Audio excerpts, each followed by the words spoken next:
Asal buat timpal kedek, ya demen biar telah brand dan lain sebagainya. Akhirnya menemukan karakter. Leng berarti. Sampai sekarang tiang udah 3 ngancurin motor ya. Dan yang terakhir motor saya bakar.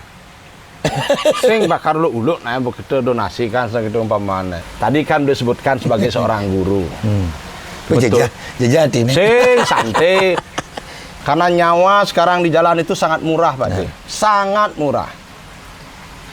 Belum dalam kurun waktu 1 tahun sudah ada setidaknya 2 kasus anak pejabat, Pak D. Ya. Yang meninggal dunia akibat kecelakaan di jalan.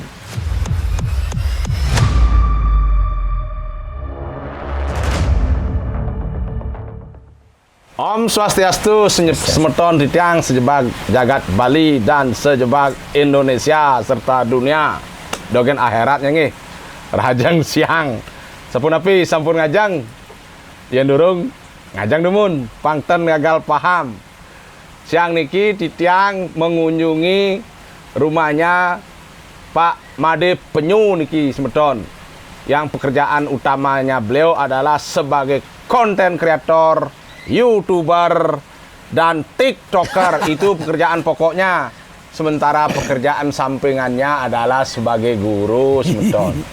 Nah, niki pekerjaan sampingan tetapi penghasilan utama. Tetapi pekerjaan utama penghasilannya jawab aja lah sendiri semeton nggih. Yang dan lantur untuk nikah. Nah, untuk mempercepat pembicaraan karena waktu tidak bisa disingkat, waktu amontoan ini semeton. Titiang ingin bertanya, memperkenalkan, berkenal semeton, nak terkenal nu channelnya Penyu Made daripada Titiang. Titiang nak apa dane? Pansos nih jak Penyu Made. Wayan Setiawan pansos jak Penyu Made. Singkat kan Pak D Penyu. Nggih. Tiang sebenarnya salah satu Om Swastiastu. Salah satu penggemar Pak D nih. Makanya sebelum ini kan tiang tahun Mei. Dia anak penggemar Pak Yan masih. Kene ular ketemu naga. Nah, rene kene Pak Yan budohnya 11-12 gitu. Artinya tiang itu sebab apa? Tiang demen kena kreatif. Ya. Saya tidak senang dengan orang-orang yang monoton. Itu aja. Bener. Jadi orang-orang yang kreatif tuh yang dot po. Nah, apa sebenarnya motif behind tuh gitu di belakang tuh sebenarnya. Nah, ini sebelum Pak Deanu silahkan teman sapa penggemar Pak D lewat channel Tiane. Pang terkenal ya Pak D. Nggih terus Pak D. Nggih, dene sebeton subscriber dari Wayan Setiawan channel yang Penyu Made. Kalau nama aslinya di masyarakat nika Made Penyu, tapi di dunia kreator tiang Penyu Made, tiang dari Mengui. Nah, seperti yang disampaikan sareng Pak Yan tadi nika nak geguyon nih.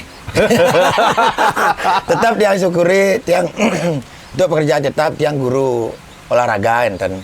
Nah, untuk sambilan dan hobi tiang sebagai kreator kenten Pak Yan. Pasing terlalu anunya. Tetap disyukuri Pak Yan. Oh iya. Ya, aku ngundang gede kan bersyukur. Ya, bersyukur. Gede itu tertawa itu adalah kekayaan paling utama sebenarnya. Liu nak sidang gede semeton. Ya. Jengis nak liu irago ne bersyukur makan ngidang, gede ngidang, ngentut ngidang. Pi meju nu mengkap gitu. Kenten semeton nah titiang makin akan mengulik bedik-bedik semeton. Apa sih sebenarnya yang melatar belakangin nak mudang Pak Made Penyu itu kengken mengawali puk tiang enme ya tinyau ke anu kleng-kleng ragos yang lain ya kan banyak pikir tadi pikiran kita tuh berkecamuk tuh keseniannya semeton dolar itu ngelius semeton jadi bakar dolar tuh gitu. Bakar motor juga pernah Pak Yan? Abak motor bakar. Boleh ayam bakar Solo gitu. Nah, jadi coba didengar langsung dari yang bersangkutan. Terus Pak De. Napinya dulu niki yang Pak Yan tanyakan. Napinya terserah lah Pak De yang bergerak di ini ya di apa kreator ya. Nah, konten kreator. Jadi teman-teman yang sebenarnya pertama sebelum namanya konten yang kenal konten kreator ya ngai video gitu lah istilahnya dulu. Bikin video dulu sekitar berapa itu? 2017 ya udah mulai. 2017 sudah Pak Yan. Tapi baru di Facebook Dumun. Sebelum negara api menyerang. Nah, sebelum YouTube menyerang. Sebelum COVID tuh masih. Ya, udah itu viral-viralnya Hatta Halilintar dulu yang YouTube bikin konten di YouTube, penghasilannya bisa ratusan sampai miliaran. Nah, termotivasilah di sana. Akhirnya terjun ke dunia YouTube. 2012 pindah ke YouTube. 2012 sekitar 5 bulan 6 bulanan dimonetize oleh YouTube. Artinya sudah dinyatakan bisa bekerja dengan YouTube. Udah nih ke 19 20 udah digaji Pak Yan. Nah, kita udah merasakan bagaimana dapat gaji itu dari YouTube, udah mulai lebih serius lagi dengan YouTube. Nah, udah nih ke yang Pak Yan sampaikan tadi Niko sampai buang motor dan lain sebagainya. Nah, gini ceritanya Pak Yan. Tiang basic ngelawak kan terngelah basic ngelawak. Udah itu padahal jenang Pak De belucu. Udah itu mencoba untuk ngelawak ya sedikit tidak laku. Nah, ada lagi konten kreator nasional Maili nih Pak Yan, yang pakai motor juga buang-buang motor nih kok ingat dengan diri sendiri, oh ini kayaknya cocok dengan karakter saya. Karena dulu masih sekolah bawa sepeda itu nggak pernah pakai rem Pak Yan. Kalau Pak Yan tahu daerah kapal itu ada namanya Gadon, itu curam sekali. Saya sengaja di sana nggak pakai rem, kakinya ke bawah, udah niko turun langsung sampai terjatuh, teman-teman ketawa senang. Nah itu adrenalinnya ya, gitu. Satu adrenalin, udah itu sama ya bakat alam juga itu. Asal buat timpal kedek ya demen biar telah brand dan lain sebagainya. Akhirnya menemukan karakter. Tain lung berarti. Paling pelih lung dalam pembuatan konten. Sing dulu. belum. Kalau Sleo itu biasa karena basic pesilat juga, Pak Yan. Bakti negara berarti. Ya, bakti negara. Udah nih kan menemukan karakter. Nah, di rumah kebetulan dulu Bapak punya motor dan tidak pernah dipakai, padahal masih mulus smash itu Pak Yan. Nah, udah itu pakai motornya, udah itu ditabrakkan motornya, itu dibuang motor dan sebagainya. Akhirnya naik dikenal oleh masyarakat, nah lakulah kontennya dan lain sebagainya. Nah, teruslah dari titik itu saya menyatakan sikap bahwa saya itu karakter ekstrim komedi ekstrim. Nah, itu udah sampai sekarang Tiang udah 3 ngancurin motor ya. Dan yang terakhir motor saya bakar. Sing bakar lu uluk, nah begitu donasi kan segitu umpamanya. Nggak bisa. Kalau memang donasi kita lebih baik dari hasil. Saya dengar aja. juga dari hasil itu ada donasi juga kan. Ada sih Pak Yan. Nanti yang begini Pak De, yang tertarik soal dimonetasi oleh YouTube kan. Karena mohon maaf nih sebetulnya baru saja Tiang baca dari WA Group, ada teman saya tidak sebut nama bikin kayak TS itu di WA Group, anaknya baru tamat sekolah minta dicarikan pekerjaan. Nah, ini juga sebenarnya bisa memotivasi. Karena sekarang itu hampir tidak ada anak yang tidak pegang HP, Pak. Benar. Dan hampir semua HP bisa dipakai hanya untuk sekedar mengupload video ke YouTube. Semua HP saya pikir bisa. Benar nggak? Bisa, Pak ya. Jadi hal-hal seperti ini sebenarnya kalau pemerintah, ya kok ngomong pemerintah sih, kalau memang kita kreatif, ya. ini juga bisa menambah penghasilan kan Pak De. Saya tidak tanya penghasilan Pak De berapa dari YouTube karena itu privacy, tidak akan saya tanya. Tapi biar Septon tahu dari hal-hal yang kita senangi, dari hal-hal yang kita sukai, kita bisa mendapatkan satu penghasilan yang bisa menopang kehidupan kita, bisa menopang hobi kita kan gitu Pak De. Dan juga bisa berkontribusi kepada masyarakat lewat donasi-donasi yang kita berikan kepada masyarakat kan gitu Pak De. Nah, yen soal tu Made penyu do bos menang sayo malih karena terus terang semeton ne pangsing ular ketemu naganyen. Saya bilang penggemar beliau bilang penggemar saya enggak. Sesungguhnya lah Tiang termotivasi dengan Made penyu ini. Sampai Tiang datang ke sini kan? Ya, benar. Saya datang ke sini dulu, alih Tiang nih Made penyu ini sebenarnya. Kalau tampah kalau ngelawar penyu. Oh gitu, tetapi dari sana saling mengenal pribadinya, beliau baik dan Tiang tertarik lagi untuk menguliti beliau dalam hal apa sih motif-motif di belakang itu. Nah, sebagai kreator, sebagai konten kreator, Tiang sudah Semeton sudah tahu, oh begitu. Sekarang Tiang ingin agak serius Dek Semeton. Tadi kan disebutkan sebagai seorang guru. Betul. Jejak ini. Sing santai. Kebetulan Semeton Tiang nanti akan ada sedikit podcast dengan salah seorang kepala sekolah di SMP Negeri 4 Abian Semal, yang sebut saja itu alma mater Tiang sekolah di sana, lulus di sana, hanya mencari janjian waktu karena Tiang jujur agak grogi bedek soal itu Tiang masuk pasti arsip-arsip nakal ya ada itu. Niki prademun sebelum Tiang ajak kepala sekolah Tiang, jadi Tiang ajak Pak Guru kita sebut Pak D sebagai Pak Guru. Jadi modo guru. Nah, modo guru. Tadi modo konten kreator. Sekarang modo guru. Modo pendidik. Ya. Pak D, Pak Guru. Nah, Pak Guru gitu Tiang. Pak Guru, bagaimana Pak Guru menyikapi fenomena kenakalan remaja sekarang Pak Guru? Contoh geng-gengan dan lain sebagainya. Secara pribadi Pak Guru yang pernah muda juga, Tain Cenik masih bagaimana menanggapi fenomena sekarang sampai ada geng A, geng B, geng C, seperti apalah Pak Guru.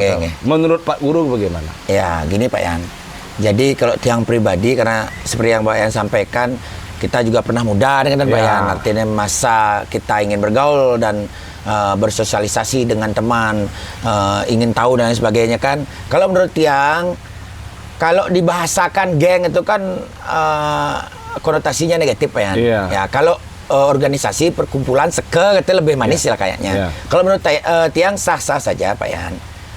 Kita bikin satu perkumpulan mungkin untuk kekompaan, mengembangkan kreativitas itu bagus. Tapi yang menjadi tidak baik itu kan di saat sudah mengarah ke kegiatan yang negatif.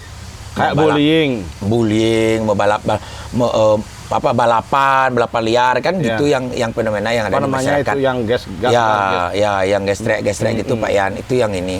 Cuman kalau dilihat dari termasuk juga seks bebas nih Pak D. Ya itu memang yang terjadi sebenarnya. Sampai di kebetulan Tiang juga yang seperti Pak Yan tahu, Tiang guru juga, dan memang ada kasus di sekolah saya juga seperti itu. Kan pernah cerita juga sampai temannya dipukul, udah itu dibully, dichat, kayak diteror, ditakuti gitu. Nah, kalau Tiang pribadi Pak Yan Pangten ya selahne irago bisa ngetarangin gitu kan harus ada solusi. Nah, kebetulan Tiang juga seorang pelatih silat Pak Yan. Kalau profesi Tiang yang sebenarnya nih yang sejalan dengan guru nih Tiang profesi pelatih silat Pak Yan. Nah, sebenarnya dari orang tua sih sebenarnya selain di sekolah. Kalau guru di sekolah kan cuma sampai jam 12 aja bisa mengawasi siswa kan Pak Yan. Sisanya kan orang tua kan Pak Yan. Nah, ini peran penting dari orang tua sih sebenarnya, harus lebih memperhatikan anaknya, bagaimana caranya si anak ini biar dia punya kegiatan yang bisa mengurangi waktunya untuk mengambil kegiatan yang negatif itu Pak Yan. Begini Pak Guru. Tiang pernah dengar istilah boarding school. Boarding school itu diterapkan di SMA Bali Menara dulu. Tapi sekarang karena kebijakan Pak Gub mungkin dirubah ya.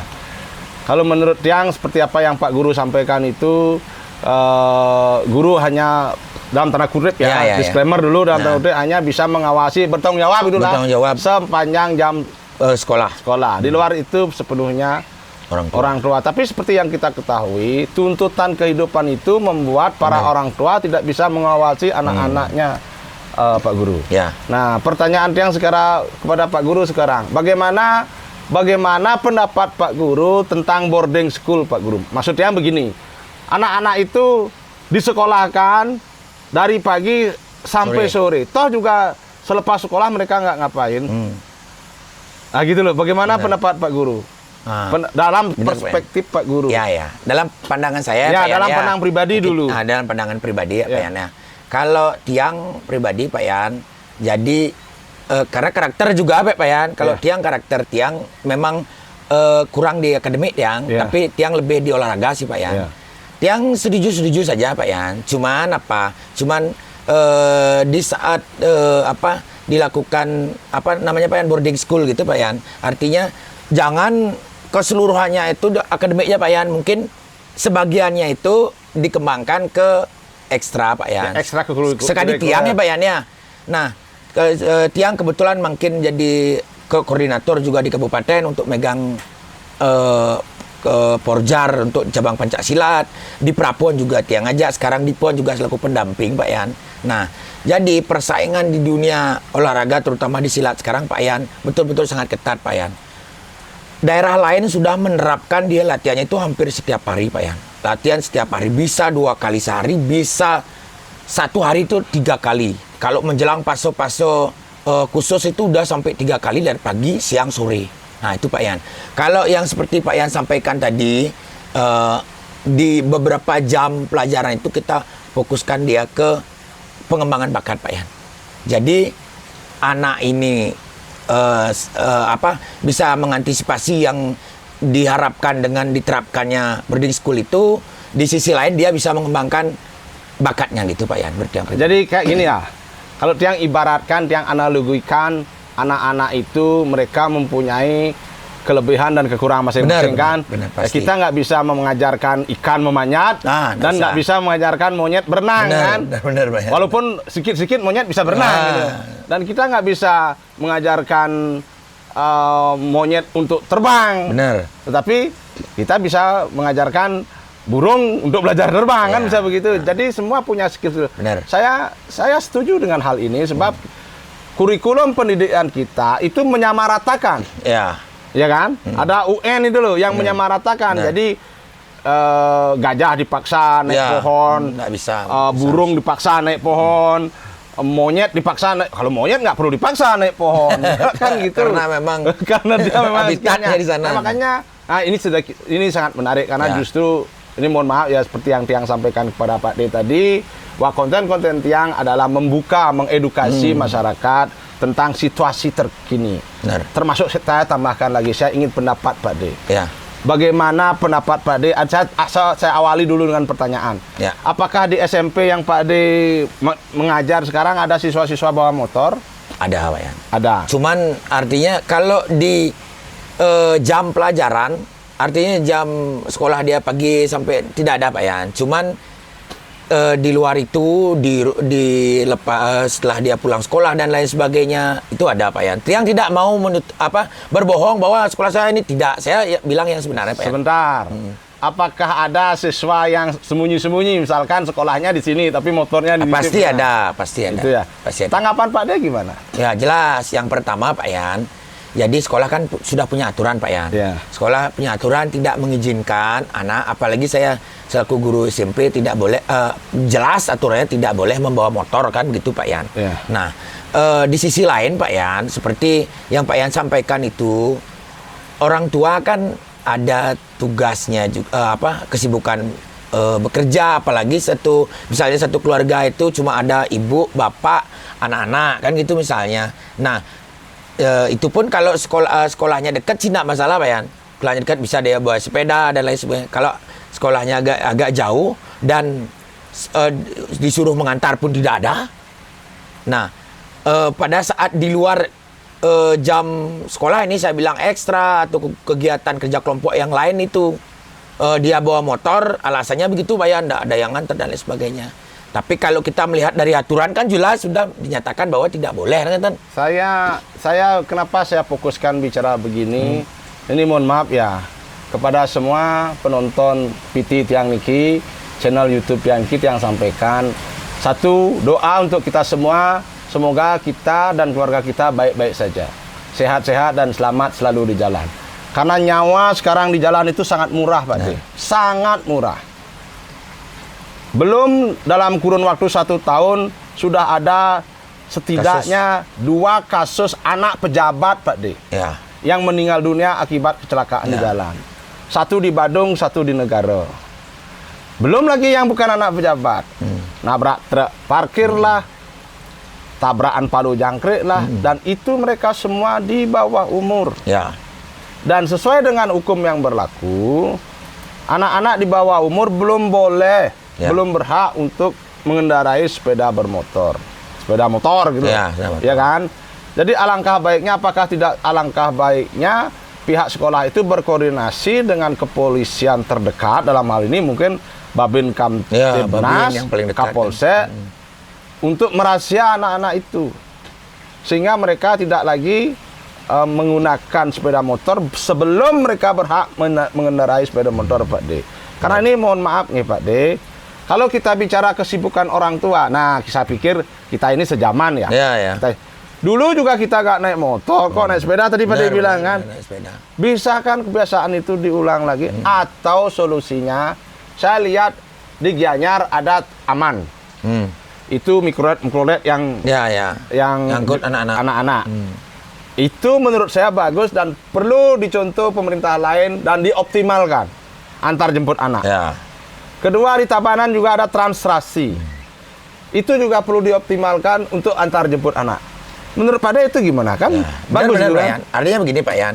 Pak Yan pun tadi menyampaikan situasi yang sebenarnya yang terjadi. Saya kan bilang saya tidak mau bohong. Itu yang terjadi di daerah saya gitu Pak Yan. Tetapi secara pribadi apapun itu kan tetap kita tidak setuju sebenarnya kalau anak-anak bawa motor dengan risiko yang Bapak Yan sampaikan tadi, karena kejadian itu pasti cenderung terjadi kecelakaan, walaupun tidak menutup kemungkinan orang dewasa pun bisa ketabrak dan lain. Kalau anak-anak ini kan emosinya tidak bagus, blok gajum nih ya. Adrenalin. Tadi dah blok gajum sing rim itu kan. Utawang iran turun. Kan seperti yang saya sampaikan tadi Pak Yan, benar itu kan Pak Yan. Ya kalau orang dewasa kau udah berpikir kalau nilut gas kan berpikir jani sampai raga ulung sengidang lay gae apa kelbang panak kuran kan itu kita punya. Kalau anak kecil kan nggak mungkin punya pemikiran seperti itu. Lagi apaan kan? Benar. Tiang ingin closing statement Pak D kepada audien Pak D, terutama anak-anak yang menjadi audien Pak D, para orang tua dan pemegang kebijakan, penampuk kebijakan. Dalam hal ini pemerintah, dinas terkait dan aparat kepolisian. Apa pesan-pesan khusus Pak D kepada para audien? Silakan Pak D sebelum kita sinap dengan Pramono Santi nanti. Terus. Ini Pak Yan, terima kasih. Jadi ada beberapa yang bisa tiang kutip dari perbincangan kita Pak Yan. Jadi yang pertama menurut Pak Yan tadi sempat menyampaikan bahwa anak-anak muda itu Pak Yan ada temannya yang menanyakan terkait dengan pekerjaan gitu Pak Yan. Nah, salah satu solusinya yaitu adalah ya kalau memang punya hobi di dunia acting, di kreator, karena di dunia konten kreator itu tidak acting aja Pak Yan. Banyak hal yang bisa kita sajikan kepada penonton. Contohnya misalnya kayak game. Kan banyak anak-anak yang sampai pintar main game. Udah itu di record gamenya bisa. Sedikit saya cerita Pak Yan. Ada saya punya anak didik dulu di silat dari Kuta Selatan itu. Kalau ini namanya Madikes, silakan dicek di YouTube. Madikes ini dari SMP dia udah mencoba meng-up di YouTube konten-konten gamenya dan ramai Pak Yan, sampai sekarang udah sampai 1 juta lebih, kayaknya sampai 2 juta subscriber. Itu penghasilnya dulu aja Pak Yan bisa sampai 80 juta per bulan itu Pak Yan. Nah jadi tidak menutup kemungkinan siapapun aja yang ingin bergerak di dunia konten kreator dengan skill apapun Pak Yan. Mancing, kalau dipancing ada namanya Gondrong Lambanan itu juga YouTuber besar itu, dia modalnya cuma pancing aja Pak Yan dan kamera, cuap-cuap di kamera, penghasilannya juga puluhan juta Pak Yan. Ya itu salah satu solusi. Yang paling intinya poinnya apa? Kita harus kreatif Pak Yan. Kalau kita sudah kreatif mau berbuat, udah itu tekun dan lain sebagainya, saya yakin pasti berhasil. Nah, terus selainnya terkait dengan anak-anak yang tadi kenakalan remaja dan lain sebagainya, itu peran penting dari semua pihak sih Pak Yan. Dari sekolah sudah pasti, dari orang tua, dari pemerintah kan begitu Pak Yan. Nah, kalau menurut Tiang sekarang terutama Tiang karena bergerak di olahraga, jangan pernah meremehkan olahraga di zaman sekarang ini Pak Yan. Karena sebagai seorang atlet itu sudah bisa sekarang ini sebagai cita-cita Pak Yan. Karena banyak teman-teman Tiang yang sampai jadi PNS, sampai jadi angkatan TNI Polri karena prestasi Pak Yan. Jadi kalau kita bisa melihat dulu bakat anak-anak, udah itu kembangkan, kita arahkan dukungan dari pemerintah, keluarga. Nah memang pasti ada biaya di sana kan Pak Yan. Entah itu kita menyewa pelatih, fasilitasnya dan lain sebagainya. Udah itu mau mengantar anak-anak dan sebagainya. Tiang yakin tidak ada anak yang bodoh, Pak Yan. Tidak ada anak yang bodoh, yang ada itu dia belum menemukan bakatnya dan belum, kita sebagai orang tua belum bisa mengarahkan bakatnya. Mungkin itu aja Pak Yan. Tiang yakin kalau kita memperhatikan anak-anak dengan baik, udah itu kita cari bakat dan lain sebagainya, anak-anak pasti menemukan jati diri dan keberhasilannya sendiri Pak Yan. Teman-teman, di komentar Pak Yan. Makasih. Aingi semeton serang sami dijejo semeton megena. Kentan pitekat dari Pak Made Penyu alias Penyu Made. Nge. Seorang pegiat konten kreator dan seorang tenaga pendidik guru. Ini semeton sinap ditiang demun antuk promo Santi. Om Santi Om. Sane dorong ajang demun nge. Pangtan gagal paham. Rayu semeton. Rayu semeton.